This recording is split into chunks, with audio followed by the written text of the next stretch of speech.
home there. So that's, yeah, it's very inspiring. So today, I don't want to talk anything about Buddhism or religion, any aspect of religion. I just want to tell you a story about myself. It may come across as if I am self-praising, but that is not the intention. I joined monastery, Loseling Monastery, in 1988, and then I studied for, I think, over 17, 18 years. And then I was very fortunate to have the opportunity to do Bachelor in Psychology. And you can imagine that straight from monastery, where we don't study science, where we don't study mathematics, we only focus on Tibetan philosophy, and that all, I mean Buddhist philosophy, that also in Tibetan language. So when I first started my first semester, it was very challenging. First of all, those who got into this program, they are required to achieve quite a high CGP. So in that sense, they are all smart students. And during the first semester, one of the subjects was statistics. And I don't have any idea about this mathematics, even though I had a few years in TCV. I had some opportunity to study in TCV school, but at that time I think it's too young and I have no interest in mathematics. And then from there, I was in monastery for many years. So I think I was the only person who didn't know how to average the numbers, what median means, what mode means. And there were many occasions where the lecturer will not elaborate on a topic and they say, oh, you have learned that in your secondary school. And I have no idea what that's about, what they have learned in secondary school. And just to give you an example of my knowledge of the modern world, I didn't even know who is Lady Gaga or who is Beyonce and all that.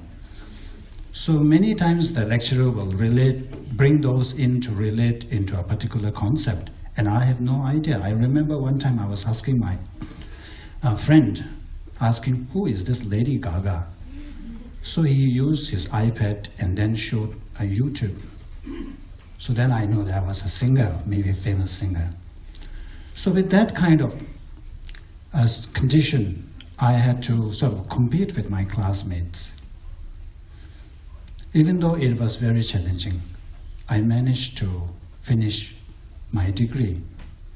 And that, when in retrospect, I think that was not because I was very smart, but it's because that I was able to persevere. And that, I think, it lies in having this sense of gratitude. I was so grateful to have this opportunity. I was grateful for 3 reasons.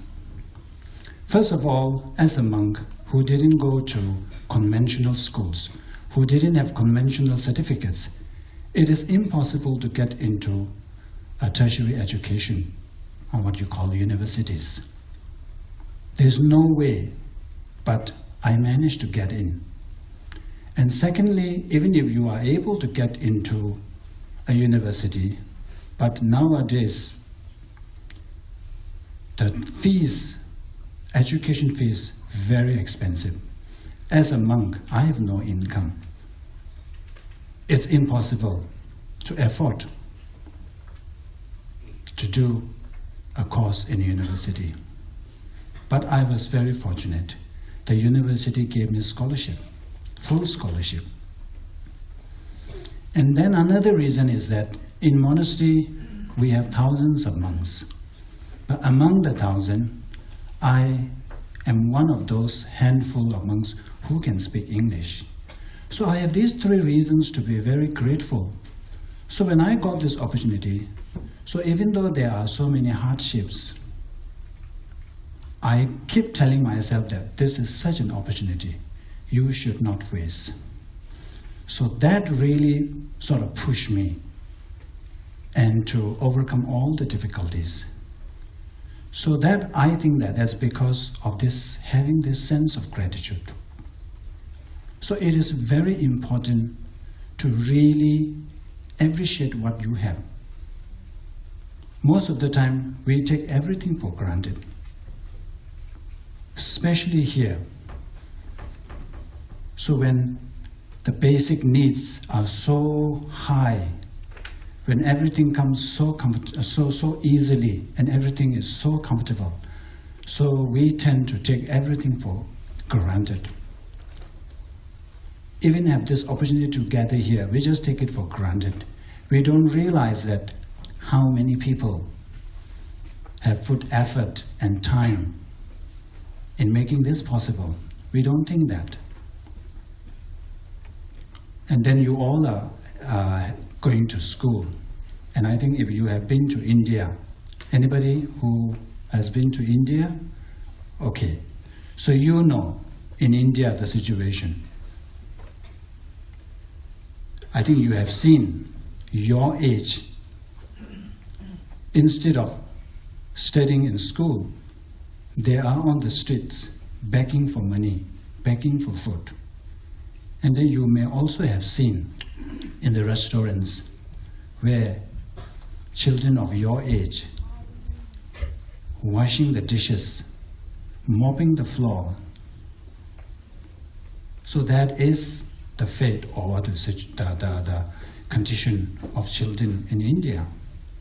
But you are here so fortunate, you don't have to do it. You don't even have to mop the floor. You don't even, I don't know whether you even make your own beds. There's somebody else to do it. And you take all this for granted. So it is very important to sort of, instead of counting on what you don't have, instead of focusing on what you don't have, we should actually focus on what we have. Then you will be able to feel or realize that how fortunate you are. So when you have this sense of gratitude, sense of this feeling that I am so fortunate, that goes a long way in creating happiness. And this is not what I am saying. The research has actually empirical evidence. Just to share one research. So this professor, who is like the eminent researcher in the field of gratitude, so he ran a very simple experiment. So he recruited a group of people and assigned them in 3 different groups. So one group, they had to write 3 good things happened to them. So every day, every evening, they write down what are the good things, what 3 good things that has happened to them. And then another group, they only wrote down the hassles they experienced for the day. And then there was another group who just wrote down whatever comes to their mind. There's no specific instructions. So after 6 weeks, they measured. Of course, before the start of the experiment, they measured their level of happiness. And then at the end of the 6th month, they also measured the level of happiness.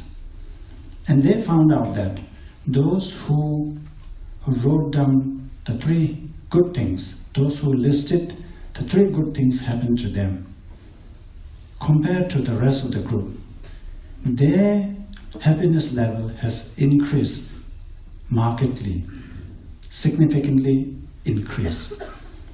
So from these experiments, and of course other experiments, so they concluded that if you are able to count your blessings, then you will tend to be happier. And that, I think it has its own reason. Let's say if you are appreciative of others' kindness, then you are able to make more friends. In your school, if somebody did something kind to you, and if you are appreciative of that, if you say thank you and acknowledge that, what will happen is that person will be very happy, and that in turn will encourage that person to continue doing this. So who benefits? You benefits. And then because you express this gratitude and appreciation, that person will be all the time nice to you. And that is very good. You make more friends. The more friends you have, definitely you will be happier. You can tell from your own experience. Why are you nice to your friends? Because they are nice to you. So when you express your gratitude, when you express your appreciation for their kind deeds, that will encourage them to continue being kind to you. And then, of course, you will be happier. So that is what I wanted to point out, that it is very important to all the time try to count your blessings. So that is that many good things happen to you, even in your house. So when you don't really focus, you think that, oh, there's nothing there. But if you really focus, let's say from this morning, what happened? Were there any people who have been kind to you this morning? Or if you really count, I think there are. Who woke you up this morning? Who prepared your breakfast? Who drove you here? We normally don't look for this. We just take everything for granted. So that's what I wanted to, that's my main message. I don't know whether this is age appropriate or not. And after this, maybe we will try a short meditation. How to cultivate or generate sense of gratitude towards others. So before we do that, I will just leave, maybe give 5 minutes for any questions.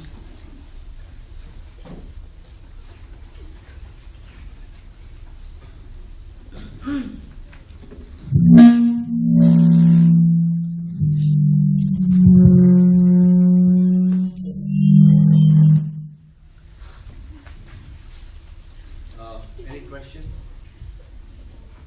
Now, not necessarily you have to relate to what Rinpoche has taught today, but any questions that you have in your mind.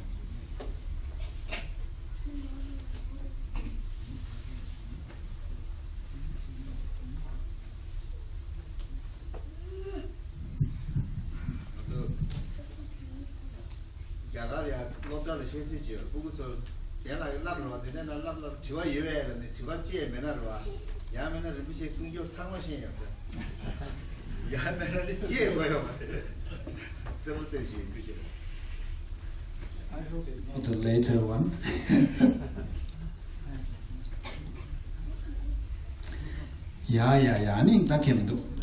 Okay, since there's no questions, we can do a brief meditation. Have you done meditation before? All first timer? Have you done meditation before? Okay, good. How about you? Okay.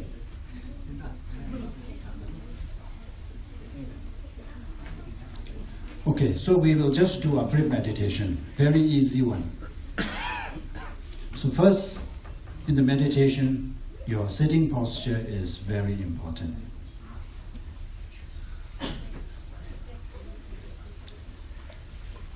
So if you can sit cross-legged or lotus position, you can. If you find it difficult, then it's okay. Whatever is comfortable for you. Once you are seated in lotus position with your legs crossed over, and you have to straighten your spine. Just straight, like an arrow. So this one, when you do long sessions, it will help you not to fall asleep. If you sort of slouch or if you bend too forward, then yeah, sleepiness comes. Then likewise, if you sort of lean back, that also, yeah, it is conducive for sleepiness. So you have to sit straight and then shoulders level. Not like that, not like this, but just straight. And then your hand, what we call meditation posture.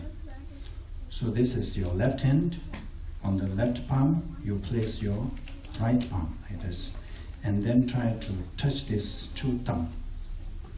And then hold it right at your navel, where your navel is. This way. So this is the traditional position. But if you find it uncomfortable, you can place your hand wherever you like. So here we begin with the concentration meditation.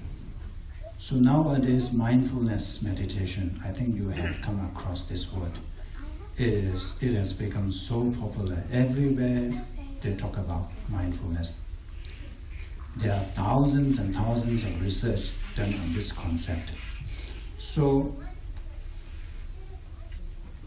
we begin our meditation by taking 3 deep breaths. So the focus here is to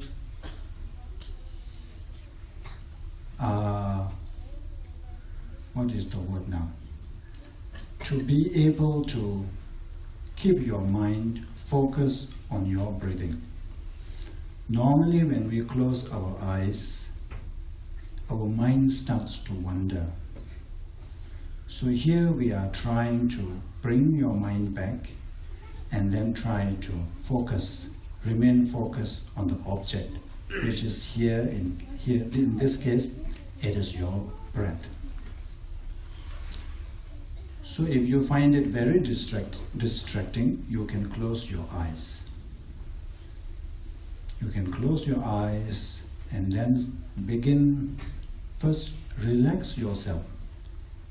Relax. If you feel any stress, try to relax. And then begin with taking 3 deep breaths.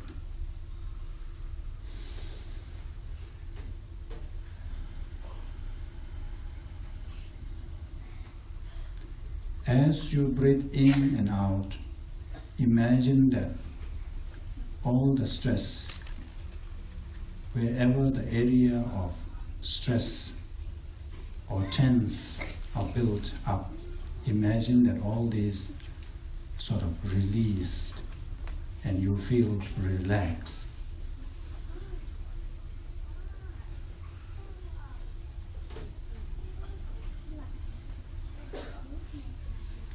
After taking 3 deep breaths, now try to breathe normally. And now try to bring your mind inward. Try to feel your body. Feel any kind of sensation. And try to feel your breath.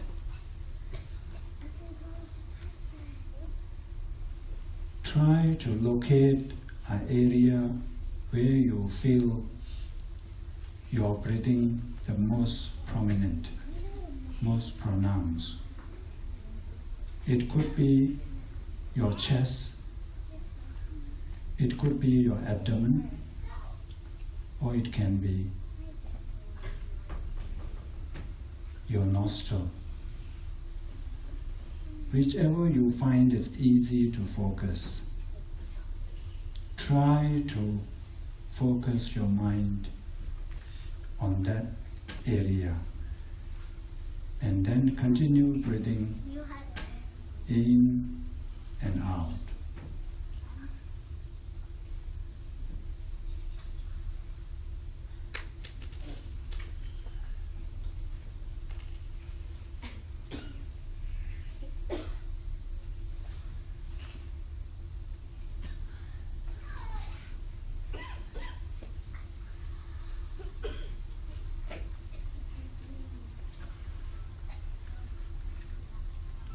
while you try to focus your mind, you may find that your mind has already wandered. It is okay if you notice that your mind has wandered. It is not a problem.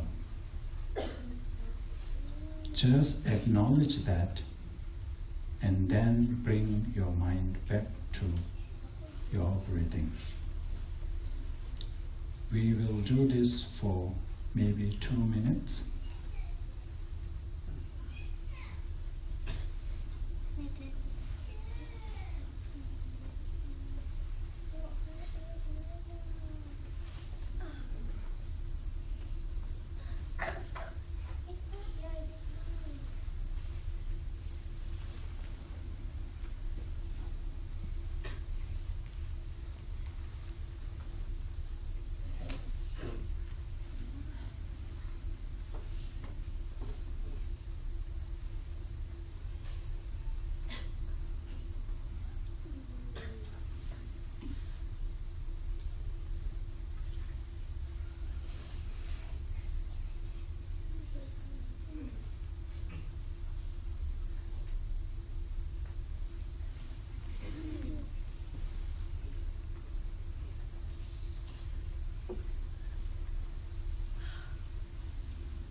You can now slowly open your eyes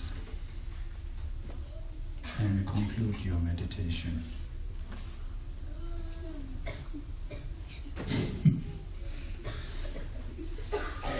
How many of you have tried?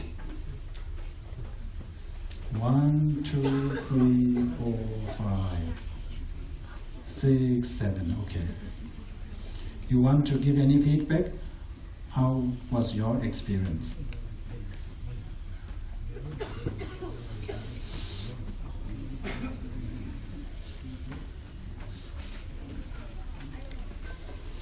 Okay, so that is just, I'm trying to give you a taste of what concentration meditation feels like. So now we can try to do another one that is more of an analytical meditation, a very simple one. That one, what I want you to do is, you just reflect on 3 questions.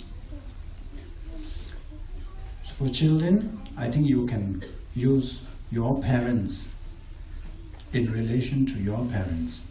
So these 3 questions are, what have I received from my parents? Let's say last maybe 1 week. This past week, what have I received from my parents? Second question is, what have I given back to my parents? And the third question is, what harm and difficulties have I caused to my parents? So these are the 3 questions. So let's begin with the first questions. We spend 1 minute on the first question and try to recollect as many things as possible, as many good deeds or kind deeds that your parents have done for you in the last week. Shall we do that? Okay, the time starts now.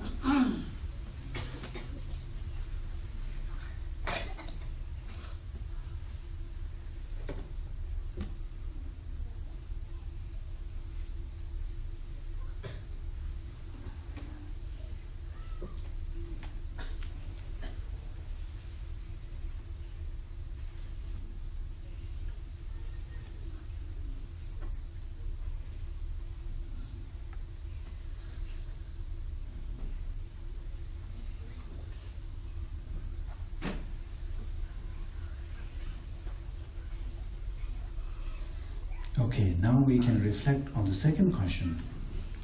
What have I given to my parents? Spend 1 minute.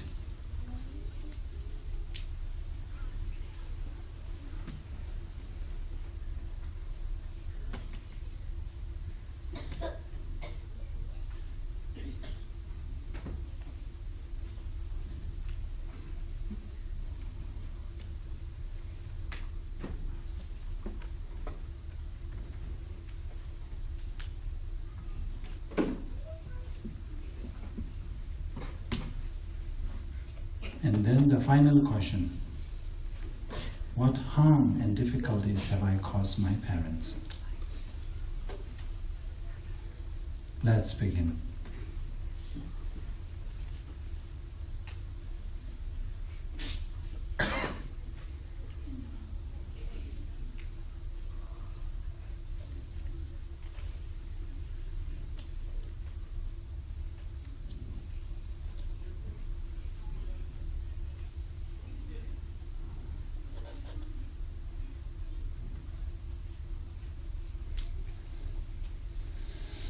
Okay, so if you have reflected on these three questions, and then you do the math, and then you know the answer, whether you have received, whether your parents have done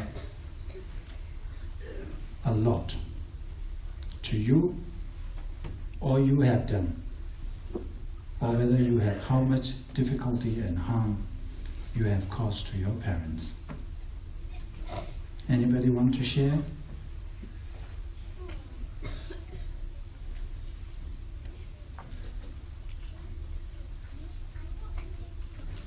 No? Please. Sorry? I think if we have a mic, that would be good.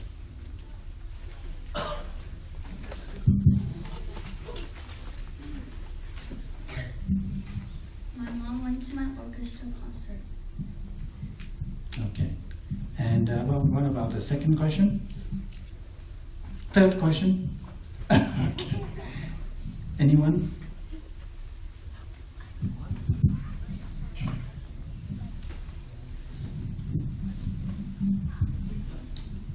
For the first question,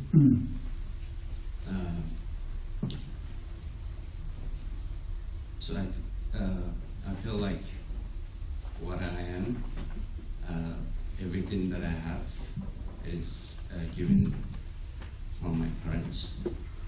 And for the second question, I realized I haven't done anything for them, and I feel there's an embarrassing, guilty feeling there. Yes.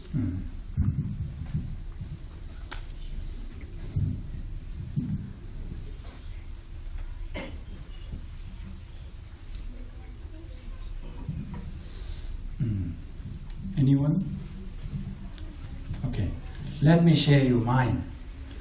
Yeah, this one, yeah, you can reflect in relation to anyone. So I was using Wang Zhu, my friend. So I sort of reflected, what have my friend done for me during my stay here? He has done a lot. First, he came all the way to pick me up from the airport. And then he wakes up early in the morning, prepares my breakfast, everything. Even all the food, I think, is completely different. That's not what they normally eat. They went, what you call, they went the extra mile to make my stay comfortable. But what have I done to them? Nothing, actually. I just enjoyed their facility. And then harm and difficulty. Of course, he has to leave everything just to come to the airport.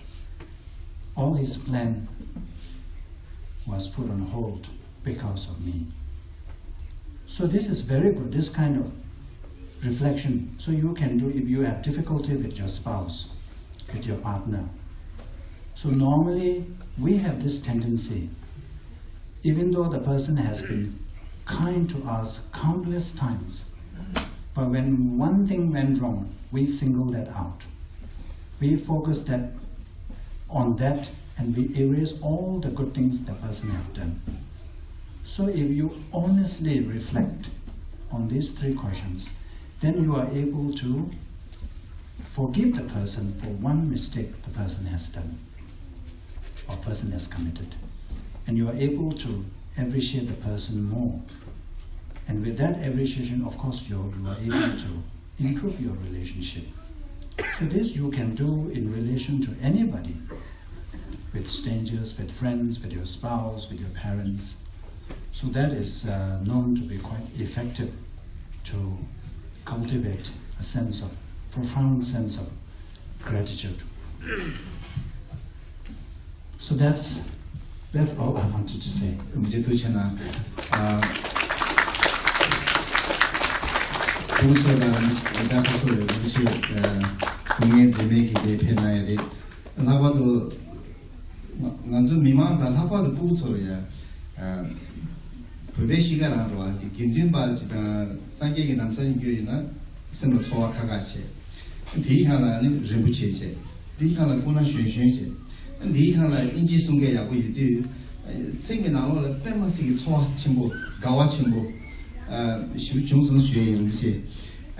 I think everyone learned something from today's experience, and on behalf of my students, I express my gratitude. Thank you so much for your wonderful speech, and sincerely, we want to see you again and again. Since you are here in America, you are a student of psychology, you are master in Buddhist philosophy. Our students need someone like you very, very often. Thank you so much. Lotte buzo general herona shui, lotte buzo again also. Oh, you don't know the issue.